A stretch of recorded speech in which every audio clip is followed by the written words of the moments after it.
Selamat pagi anak-anak, perkenalkan nama saya Rika Parmawati. Di kelas 10 ini saya akan mengajar mata pelajaran sosiologi. Sudah siap kan untuk menerima pelajaran hari ini? Selalu siap dong. Kalian pasti pernah melihat berbagai macam kegiatan yang dilakukan oleh masyarakat di sekitar kalian seperti gambar berikut ini.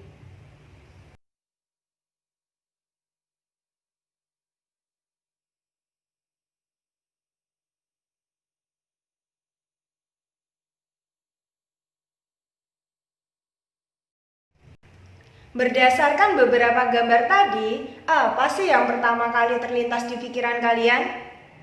Mungkin ada yang berpikir mengenai kegiatan jual beli, atau mungkin adanya pertukaran informasi antara satu orang dengan orang lainnya, atau bahkan permasalahan-permasalahan yang muncul di dalam masyarakat. Semua itu merupakan bagian dari kajian sosiologi. Lalu apa ya sosiologi itu? Untuk mengetahui apa itu sosiologi, simak yuk video berikut ini. Secara etimologis, sosiologi berasal dari dua kata, yaitu sosius dan logos. Sosius berarti teman atau kawan, sedangkan logos berarti ilmu. Jadi sosiologi bisa diartikan sebagai ilmu tentang teman atau kawan dong ya. Teman atau kawan di dalam pembahasan sosiologi memiliki cakupan yang lebih luas anak-anak, yaitu masyarakat. Adapun beberapa pengertian menurut para ahli akan kita bahas sebagai berikut. Yang pertama, menurut Rochek and Warren, sosiologi merupakan ilmu yang mempelajari hubungan antara individu dan kelompok-kelompok.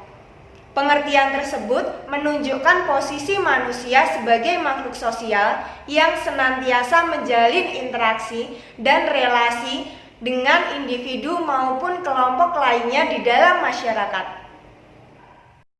Yang kedua, menurut Pitirim A. Sorokin, sosiologi merupakan ilmu yang mempelajari hubungan dan pengaruh timbal balik antara gejala sosial dan gejala non-sosial. Pengertian tersebut menekankan kajian sosiologi terkait fenomena-fenomena yang terjadi di dalam masyarakat, sehingga tidak semua gejala non-sosial merupakan bagian dari kajian sosiologi. Yang ketiga, menurut Selo Sumarjan dan Sulaiman Sumardi, sosiologi merupakan ilmu yang mempelajari struktur sosial dan proses sosial termasuk perubahan sosial. Struktur sosial merupakan keseluruhan jalinan antara unsur-unsur sosial yang pokok seperti norma sosial, lembaga sosial, kelompok sosial, dan lapisan sosial.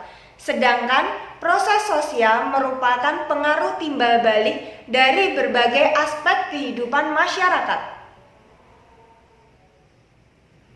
Bagaimana pengertian-pengertian sosiologi yang sudah kita bahas tadi? Sudah mengerti bukan apa itu sosiologi?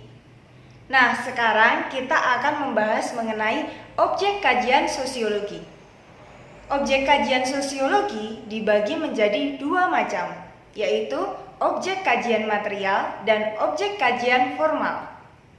Objek kajian material adalah kehidupan sosial, gejala-gejala, dan proses hubungan antar manusia yang mempengaruhi kesatuan hidup manusia itu sendiri. Sedangkan objek formal adalah hubungan antar manusia dan proses yang timbul karena hubungan manusia di dalam masyarakat.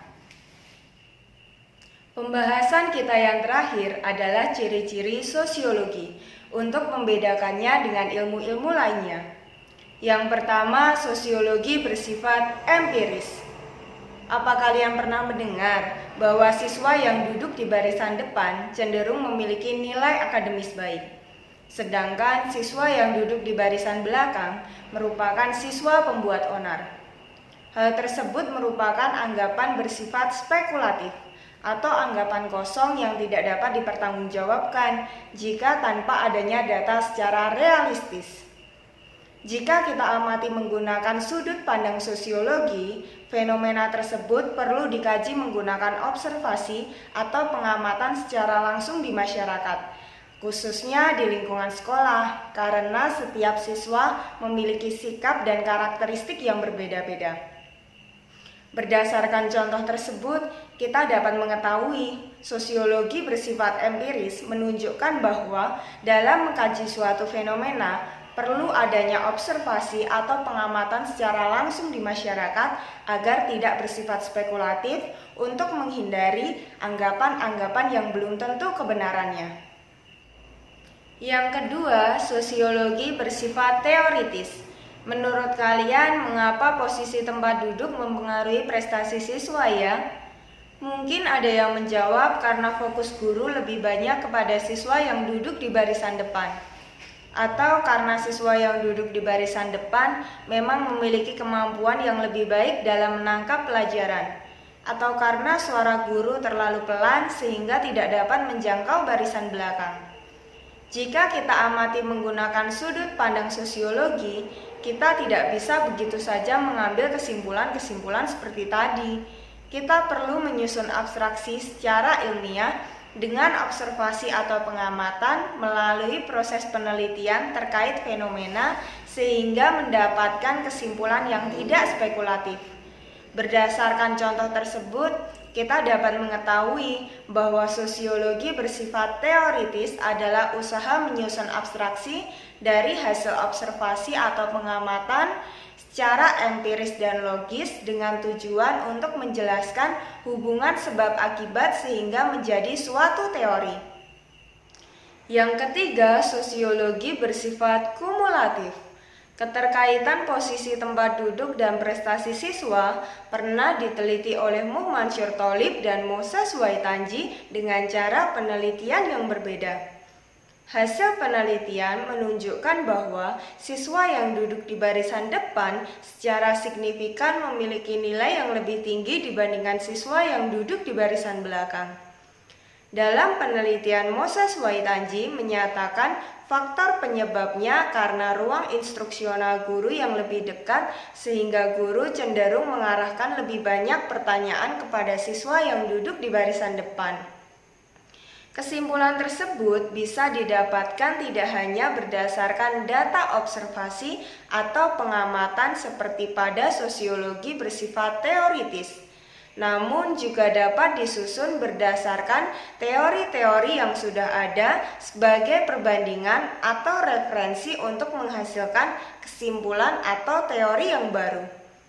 Berdasarkan contoh tersebut, kita bisa mengetahui bahwa sosiologi bersifat kumulatif adalah teori yang disusun berdasarkan teori-teori yang sudah ada untuk diperbaiki, diperluas, dan diperhalus lagi.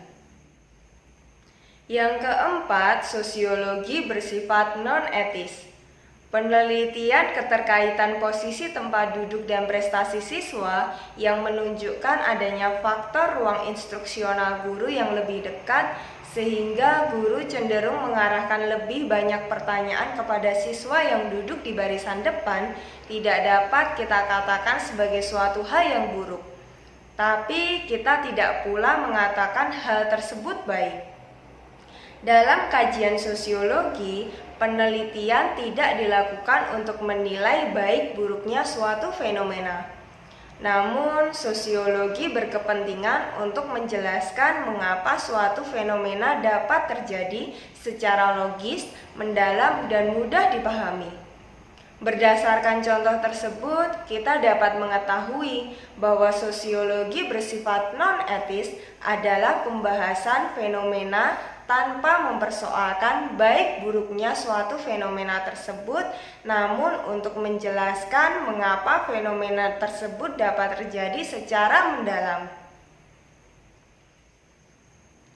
Sekian pembelajaran hari ini. Jika ada pertanyaan terkait materi, kalian bisa mengirim pesan melalui email berikut. Sampai jumpa di pembelajaran selanjutnya.